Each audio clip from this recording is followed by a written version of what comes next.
L'étude d'aujourd'hui a pour titre le troisième sceau. Apocalypse chapitre 5 et le verset 1. Puis je vis dans la main droite de celui qui est assis sur le trône un livre écrit en dedans et en dehors, scellé de 7 sceaux. Comme nous l'avons vu, le livre scellé constitue une série d'événements, depuis l'effusion du Saint-Esprit au jour de la Pentecôte, qui sont survenus et surviendront sur terre.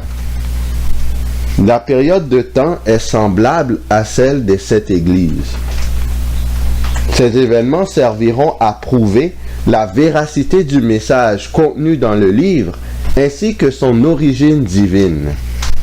Le but est de détourner le peuple de Dieu de l'idolâtrie pour le ramener vers Dieu et l'observation de sa loi. Apocalypse chapitre 4, les versets 6 et 7. Il y a encore devant le trône comme une mer de verre, semblable à du cristal. Au milieu du trône et autour du trône, il y a 4 êtres vivants, remplis d'yeux devant et derrière. Le premier être vivant est semblable à un lion, le second être vivant est semblable à un veau, le troisième être vivant a la face d'un homme, et le quatrième être vivant est semblable à un aigle qui vole. Il y a des êtres vivants ayant des aspects différents autour du trône de Dieu. L'aspect de chaque être vivant aura un lien symbolique avec ce qui se passe lors de l'ouverture du sceau correspondant. Regardons l'ouverture du troisième sceau. Apocalypse chapitre 6 et le verset 5. Quand il ouvrit le troisième sceau, j'entendis le troisième être vivant. Apocalypse chapitre 4 et le verset 7. Le troisième être vivant a la face d'un homme. Lors de l'ouverture du troisième sceau, le troisième être vivant entre en scène. Cet être vivant a la face d'un homme. Que représente la face, le visage de l'homme dans la Bible? Que représente l'homme dans la Bible? Jacques chapitre 1, les versets 22 à 25. Mettez en pratique la parole et ne vous bornez pas à l'écouter en vous trompant vous-même par de faux raisonnements. Car si quelqu'un écoute la parole et ne la met pas en pratique, il est semblable à un homme qui regarde dans un miroir son visage naturel et qui, après s'être regardé, s'en va et oublie aussitôt quel il était. Mais celui qui aura plongé les regards dans la loi parfaite, la loi de la liberté, et qui aura persévéré, n'étant pas un auditeur oublieux, mais se mettant à l'œuvre, celui-là sera heureux dans son activité. Ecclésiaste chapitre 8, le verset 11. Parce qu'une sentence contre les mauvaises actions ne s'exécute pas promptement, le cœur des fils de l'homme se remplit en eux du désir de faire le mal. Marc chapitre 7, les versets 21 à 23.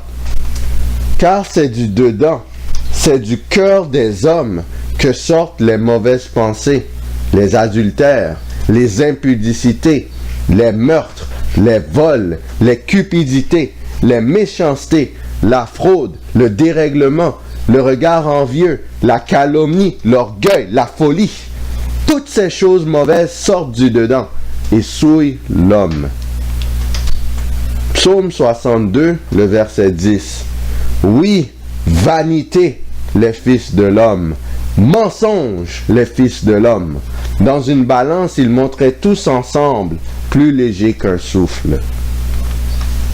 D'une part, on voit que le visage naturel de l'homme est mentionné pour désigner une personne ayant oublié son identité.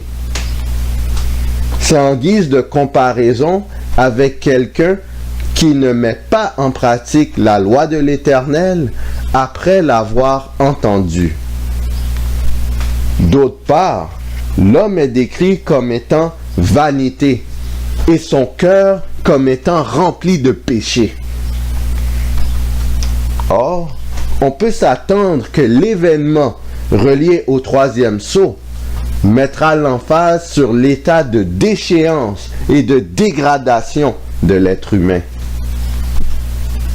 C'est une période d'apostasie à grande échelle de l'humanité. La loi de l'Éternel est mise de côté par la masse de la population. Apocalypse chapitre 6 et le verset 5. Quand il ouvrit le troisième sceau, j'entendis le troisième être vivant qui disait « Viens ». Je regardai, et voici, parut un cheval noir. Celui qui le montait tenait une balance dans sa main. Que représente la couleur noire dans la Bible? Proverbe chapitre 4 et le verset 19. La voix des méchants est comme les ténèbres. Ils n'aperçoivent pas ce qui les fera tomber. Jean chapitre 3, le verset 19. Et ce jugement, c'est que la lumière étant venue dans le monde, les hommes ont préféré les ténèbres à la lumière parce que leurs œuvres étaient mauvaises. La couleur noire, symbole de ténèbres et d'obscurité, représente les ténèbres sur le plan spirituel auquel l'humanité est plongée.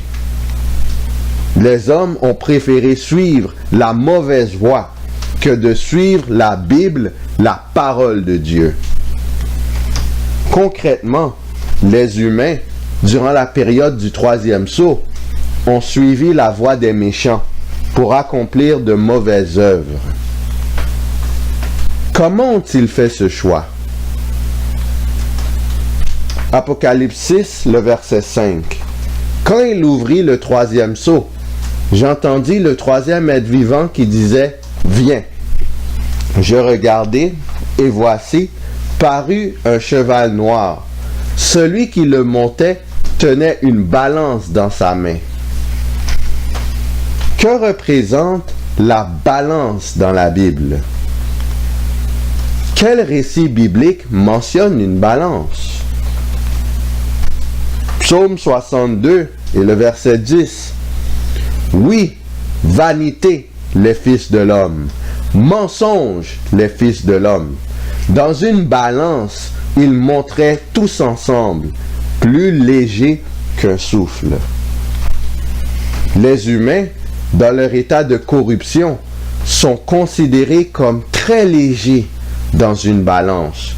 C'est pour ça, vous voyez à votre droite une image, on voit qu'il y a des humains qui sont sur la balance, mais vu qu'ils sont plus légers que l'air est plus lourd, donc la balance penche en descendant du côté de l'air.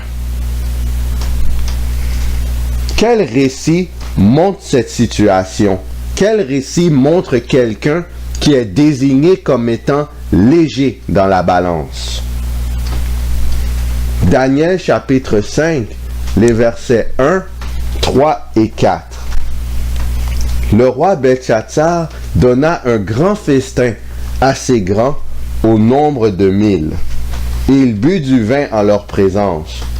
Alors on apporta les vases d'or qui avaient été enlevés du temple, de la maison de Dieu à Jérusalem. Et le roi et ses grands, ses femmes et ses concubines, s'en servirent pour boire. Ils burent du vin et ils louèrent les dieux d'or, d'argent, d'airain, de fer, de bois et de pierre. Belchatsar, le roi de Babylone, avait pris les ustensiles du temple du vrai Dieu pour en faire un usage profane, spécifiquement pour louer des faux dieux. Il y avait donc un mélange illicite entre le profane et le sacré. Par ailleurs, il avait un mélange entre l'Église et l'État, car un chef politique dirigeait une fête religieuse païenne. Daniel 5, verset 22. Et toi, Beltchatsar, son fils, tu n'as pas humilié ton cœur, quoique tu susses toutes ces choses. Beltchatsar connaissait bien l'expérience de son prédécesseur, son grand-père Nebuchadnezzar, décrite dans Daniel 4. En ce sens, il ne pouvait pas plaider l'ignorance de la loi de l'Éternel. Il aurait dû profiter des événements entourant la vie de son grand-père pour choisir de servir le Dieu vivant. Malheureusement, il n'en a pas tenu compte. Daniel 5, les versets 24 et 27. C'est pourquoi il a envoyé cette extrémité de main qui a tracé cette écriture. Pesé. Tu as été pesé dans la balance et tu as été trouvé léger. Beltchatsar avait comme référence l'expérience de son grand-père. Malgré cela, il a décidé de mélanger le profane et le sacré. Pour cette raison, il est considéré comme léger dans la balance céleste.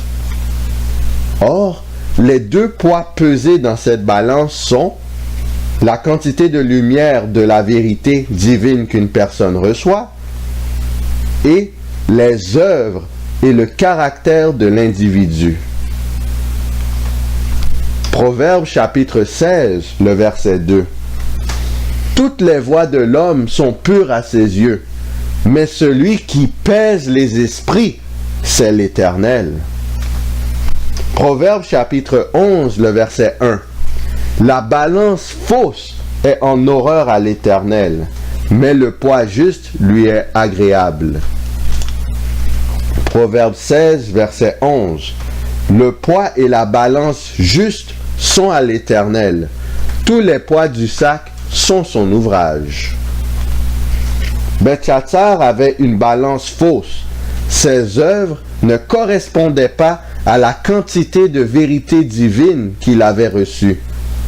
Pour cette raison, Dieu, après l'avoir pesé, en d'autres termes jugé, le châtia et causa la ruine du royaume de Babylone. Encore une fois, la balance céleste représente la mesure entre deux éléments.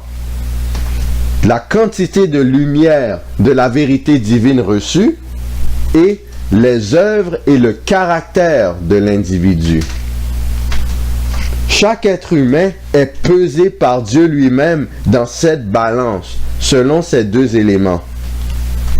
Le caractère de chaque personne doit être équitable par rapport à ce que Dieu lui a confié. La balance doit être juste en ce sens. Sinon, cette personne est jugée trop légère. Elle passe en horreur à l'Éternel et est vouée à la ruine éternelle. L'humanité, spécialement l'Église de Dieu, à partir de l'an 313, avait adopté une attitude similaire à celle de Beltchatsar. Elle pesait légère dans la balance. Sous l'influence de Constantin, l'Église est passée radicalement de persécutée à populaire. Cependant, il y avait maintenant une union entre l'État et l'Église. Pour cette raison, l'Église commençait à avoir un sentiment de propre suffisance, de luxe et de fausse sécurité, comme Beltchatsar lorsqu'il fit la fête religieuse. Il y avait un mélange entre le profane et le sacré. Le paganisme commençait à s'infiltrer au sein de la chrétienté. Sur le plan spirituel, l'Église se mit ainsi à plonger dans les ténèbres. Voici maintenant une carte montrant à quel point il y a beaucoup de chrétiens, surtout comparé à l'époque du premier sceau, la période des apôtres. Maintenant, on voit que l'Église qui est plongée dans les ténèbres attire la multitude, parce que la multitude aime les ténèbres. Apocalypse chapitre 6 et le verset 6. Et j'entendis au milieu des 4 êtres vivants une voix qui disait: une mesure de blé pour un denier et 3 mesures d'orge pour un denier. Une mesure provient du terme grec choinix, qui est environ 1 litre, ce qui était nécessaire à un homme d'appétit modéré pour une journée. Un denier provient du terme grec dinarion. La valeur est 10 as. Que représentait un denier en termes de moyen d'échange? Matthieu chapitre 20, le verset 2. Il convint avec eux d'1 denier par jour, et il les envoya à sa vigne. Un denier équivalait à une journée de travail ordinaire. Ainsi, il faut une journée de travail pour pouvoir se procurer de quoi manger pour une journée. Le salaire est insuffisant pour se procurer quoi que ce soit d'autre. C'est donc une situation de pauvreté et de famine qui est illustrée lors de l'ouverture du 3e sceau. Or, nous savons que sur le plan matériel, l'Église était prospère à l'époque de Constantin. La famine fait référence à quoi dans ce cas? Matthieu chapitre 4 et le verset 4. Jésus répondit: il est écrit, l'homme ne vivra pas de pain seulement, mais de toute parole qui sort de la bouche de Dieu. La famine est de nature spirituelle. Ceci représente la condition de famine spirituelle de la période de l'union entre l'Église et l'État. La masse se détournait de la parole de Dieu. Cette période d'apostasie est de l'an 313 à l'an 538. Apocalypse chapitre 6 et le verset 6. Mais ne fais point de mal à l'huile et au vin. Que représentent l'huile et le vin? 1 Samuel chapitre 16 et le verset 13. Samuel prit la corne d'huile, éloignit au milieu de ses frères. L'Esprit de l'Éternel saisit David à partir de ce jour et dans la suite. Samuel se leva et s'en alla à Rama. Luc chapitre 22 et le verset 20. Il prit de même la coupe après le souper et la leur donna, en disant: cette coupe est la nouvelle alliance en mon sang, qui est répandue pour vous. L'huile représente le Saint-Esprit et le vin représente le sang de Jésus. 1 Jean chapitre 5, les versets 7 et 8. Car il y en a 3 qui rendent témoignage, l'Esprit, l'eau et le sang. Et les 3 sont d'accord. Le Saint-Esprit et le sang de Jésus sont décrits comme rendant témoignage. Ils sont donc des témoins. Ainsi, ne pas faire de mal à l'huile et au vin signifie ne pas anéantir entièrement les 2 témoins, le Saint-Esprit et le sang de Jésus, malgré la période de sombre apostasie. En d'autres termes, ce passage constitue une assurance que la flamme de la vraie foi ne serait pas entièrement éteinte. Il y aurait tout de même un reste de témoins fidèles qui ne feraient aucun compromis avec le paganisme. Voici une citation provenant du site internet histoiredechrétiens.overblog.com. L'empereur Constantin devient chrétien et en peu de temps, il fait du christianisme la religion officielle de l'Empire romain. Il opère ainsi un des plus grands tournants de l'histoire de l'Église. Devenu maître de tout l'Occident, il promulgua en 313 à Madian un édit de tolérance pour les chrétiens. Les membres du clergé, ayant de plus en plus de pouvoir, se mondanisent. Et petit à petit s'installe une compétition pour le pouvoir suprême qui aboutira à l'instauration de la papauté. Sur ce, qui allons-nous choisir? Choisissons-nous l'agneau de Dieu qui ôte le péché du monde? Est-ce que nous décidons de garder notre huile et notre vin? Ou est-ce qu'on prend le camp de Satan? On prend le serpent et on plonge dans les ténèbres. On rejette la loi de l'Éternel lorsqu'elle vient à nous et nous contribuons à l'apostasie de l'humanité.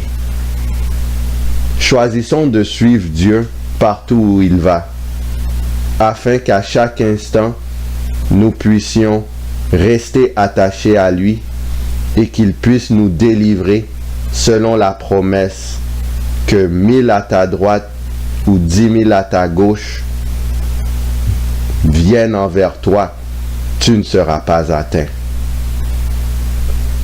Nous pouvons être atteints sur le plan physique, mais spirituellement, nous jouirons de la paix. Et cette paix, c'est la réelle paix. Ce n'est pas la paix du monde, mais c'est la paix de Dieu. Parce que nous savons que nous faisons ce que Dieu nous demande. Et nous pouvons avec confiance attendre son avènement. C'est ce que je souhaite pour chacun d'entre nous. Que nous demeurions fermes et que nous gardions notre huile et notre vin comme si notre vie en dépendait, parce que notre vie en dépend. Que le Seigneur nous garde.